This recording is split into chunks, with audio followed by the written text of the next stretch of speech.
So yan po mga kalingap, magandang umaga sa lahat ng po sa aking channel. So yan mga kalingap, nandito tayo ngayon sa lugar kung saan nandito yung sasakyan ng Kuya Robin mga kalingap. Tuwing pupunta tayo dito mga kalingap, lagi natin itong dinadaanan at kinukumusta, binablog para hindi makalimutan na siyempre yung alaala ng Kuya Robin mananatili sa ating mga puso mga kalingap. Kaya nandito tayo para kumustahin, video natin yung sasakyan ni Kuya Robin. Nalulungkot ako pag nadadaan ako dito, kaya dahil ko siyang dinadalaw, lagi ko siyang pinapasalan, lagi kong binablog kahit pa paano ay ma-maintain yung alaala sa kanya mga kalingap. Ayan po yung sasakyan ni Kuya Robin. Ayan po mga kalingap, andito yung lugar, nalala nyo, nasa tabing highway tayo. Nandito tayo sa tabing highway kung saan dito na gas Kuya Robin. Ayan yung puno mga kalingap po. Yung puno. So ayun po mga kalingap. Nalulungkot ako pag nadadaan ako dito, kaya lagi kong pinapasyalan. Ayan yung sasakyan. Hindi pa rin siya kinukuha dito mga kalingap. Wala pa kasi si Kuya Nico, kaya hindi pa siya matanggal-tanggal. Ilang buwan na rin yan dito. Buwan na rin yung nakakalimpas. Nandito siya. Kaya tuwing mapapadaan kami dito, yan, laging nakikita namin. Nakikita namin yung alaala. Yung sasakyan po ni Kuya Robin. Indiano Bicolano. Binibidyo lang po natin para makita nyo po at manatili po sa ating mga puso yung alaala niya. Hindi po natin ibubura sa ating alaala si Kuya Robin. Lagi po yan natin kasama. Kaya tuwing mapupunta tayo ng daet, lagi natin siyang i-vlog para manatili sa puso natin at sa lahat ng manonood yung kanyang alaala mga kalingap. Nalulungkot ako mga kalingap pag napapasyal ako dito. Nalulungkot ako pag nadadaanan ko siya dito mga kalingap. Siyempre sariwa pa rin sa ating alaala. Parang kailan lang po mga kalingap, parang kailan lang na kasama natin si Kuya Robin. Parang kailan lang sa jamming natin, di ba? Ilang buwan lang ang nakakalipas. Hindi lubos natin maisip na wala na siya mga kalingap. Kaya nakakamiss din talaga yung banding, yung samahan at tuwing may mission, sama-sama kami. Kaya ito na lang po yung tanging paraan para manatili siya sa ating mga puso. Yung tuwing dadaan tayo dito, ibablog natin mga kalingap. Tuwing dadaan tayo dito, ipakita natin na hindi natin siya nakakalimutan, hindi natin siya winawala sa ating isipan at sa ating mga manonood at nagmamahal kay Kuya Robin. Siyempre mga kalingap, yung pagiging magkakaibigan natin ay mananatili po yan sa ating mga puso po mga kalingap. Ayan, laging nandito mga kalingap. Hindi siya naalis dito. Alaala natin kay Kuya Robin. Ito yung lugar mga kalingap. Ayan yung puno, ayan yung tindahan, saksi ng lahat. Ayan yung sasakyan ni Kuya Robin. Ayan. Alam ko po mga kalingap, pag ito po ay napapadaan sa inyong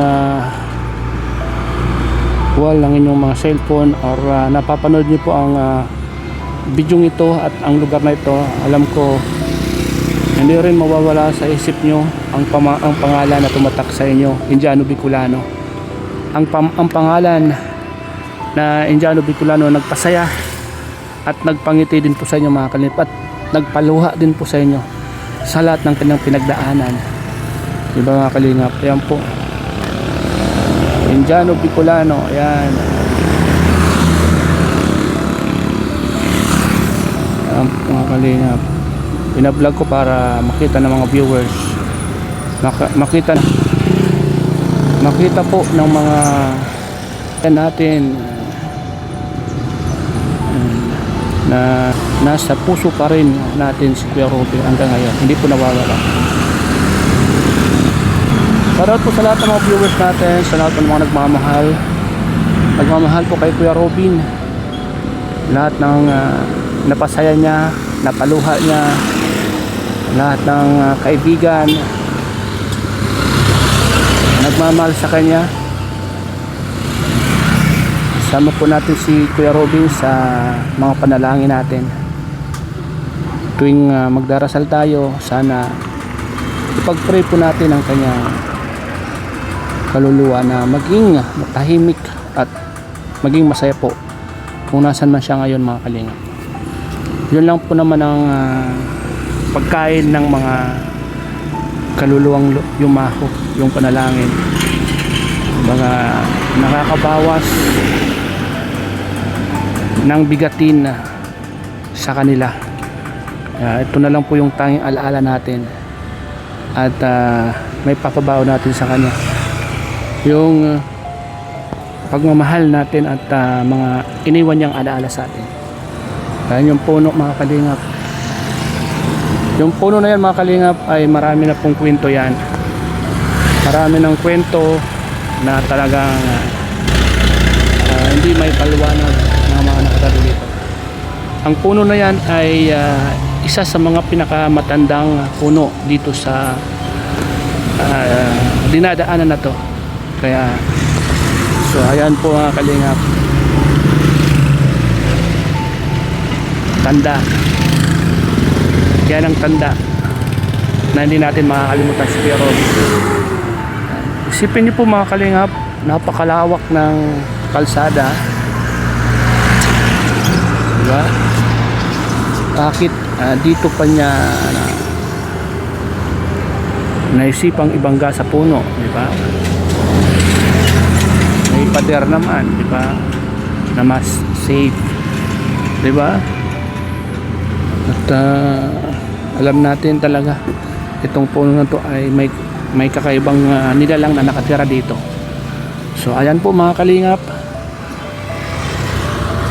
salamat po sa inyong lahat at sa lahat ng mga kababayan natin na patuloy na nandyan para suportahan yung mga naiwan po ni Kuya Robin, yung YouTube channel ni Kuya Robin na patuloy na ginagamit ng mga anak ni Ate Fea. Suportahan po natin, mga kalingap, para lagi nating naaalala si Kuya Robin at ang kanyang pamilya. Ayan. Bilang suporta, bilang kaibigan, pagmamahal, kailangan po nila ang ating suporta. Ayan po, mga kalingap. Kaya salamat po sa inyo lahat, sa lahat ng mga viewers natin, sa lahat po ng mga nandito. Magandang umaga po, tanghali, gabi sa inyo lahat. Umulan na. Ayan po, mga kalingap, biglang umulan, bumuhos ang blessings. Kanina po walang ulan, pero nandito na tayo sa lugar na pinagpablagan natin ay biglang umulan. Ibig sabihin, mga kalingap, nakikisama sa atin. Baga, blessings po para kay Kuya Robin yung ginagawa natin. So ayan po, mga kalingap. So ayan, mga kalingap, sa lahat po ng mga viewers natin dyan, sa lahat po ng mga nagmamahal sa ating munting channel, maraming salamat po sa inyo lahat sa pagmamahal nyo po sa Team Kalingap, kay Kuya Bal, kay Kalingap Prab. Alam natin na maraming pagsubok ang nangyayari ngayon, pero alam naman ng bawat isa kung ano po yung tama at mali, at alam natin kung sino po yung may ginagawang tama at kung sino yung nagkukunwari lang, di ba? Kung makikita natin, mga kalingap, ngayon, no, may mga taong pilit na sinisilip ang ginagawa ng kalingap, pero tingnan natin Ano ba ang kanilang nagawa? Ano ba ang kanilang mga pwedeng pagmalaki sa atin? Kasi kung sa Kalingap lang, talagang ang Kalingap po ay sobra-sobra ang ipagmamalaki sa atin. At alam yan ng buong sambayanan. At alam lahat yan ng lahat ng mga nagmamahal sa Kalingap kung ano po yung kayang ipagmalaki ng Kalingap, di ba? Yung mga sumisira sa Kalingap, ano po ba ang pwede nyong ipagmalaki sa Kalingap? Ano po ba ang pwede nyong ipakita at i-showing na nagawa nyo, di ba? Kaya nandito ako mga Kalingap sa lugar na to para ipakita sa inyo ang nagawa ng Kalingap, lalo na po kay Kuya Robin, di ba? Kita naman natin lahat kung ano po yung nagawa ng Kalingap kay Kuya Robin, mula umpisa hanggang sa paglisan niya dito sa mundo, di ba? Kita natin, makakapagpatotoo kung makakapagsalita nga si Kuya Robin na sasabihin niya ang lahat. At alam ko isa lang ang sasabihin nun, salamat Kuya Val, di ba? Yun po mga Kalingap ang isa sa mga lagi natin iisipin. Kaya sa lahat ng mga naninira ng Kalingap, lagi niyo pong tatandaan, tingnan natin kung ano po nang gawa ng mga taong ito, kung ano pong nagawa ng mga taong gustong pabagsakin ng Kalingap. Tingnan natin kung sila ba ay mayroong pwedeng ipagmalaki sa Kalingap, di ba? Yun po yung lagi nating titingnan mga Kalingap. Kaya salamat po sa lahat ng mga sulit na sumusuporta, sulit na nagmamahal sa Kalingap. Patuloy po nating suportahan si Kuya Bawal, si Kalingap Rab, Ate Edna, Ma'am Jack, ang buong team Kalingap, siyempre lahat ng mga kasamahan ko, lahat ng mga sponsors na patuloy na nandyan para sa Kalingap. And salamat po sa mga tumutulong sa aking munting channel.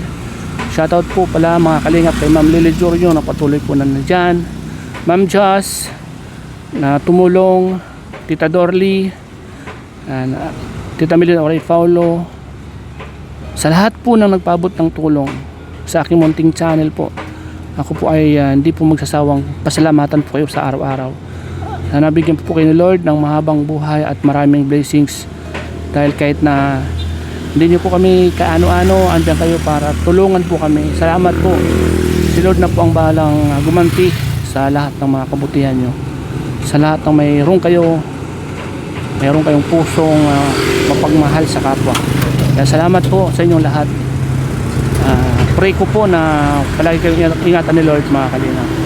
Lahat ng may ginitong puso na magmamahal sa Kalingap ay ingatan kayo ni Lord sa araw-araw at bigyan ng malakas na pangatawan at ilayusan ng karamdaman. So ayan po mga Kalingap, ayan, medyo maulan na mga Kalingap po. Masilong muna tayo dito at hindi tayo naalis, konting silong-silong muna para hindi tayo mabasa, kasi malayo pa po ang pupunta natin. Pupunta pa tayo ng bundok mga Kalingap, pupunta pa tayo ng misyon. Nandito tayo para ito, alalahanin natin ang ating kaibigan na si Kuya Robin. Kaya tuwing napapadaan tayo dito, ito yung lagi natin ginagawa, yung pakita sa inyo ang sasakyan. Ayan, para kahit pa paano ay maalala nyo palagi na may isang Kuya Robin ang nagpasaya at nagpayak po sa inyo mga Kalingap.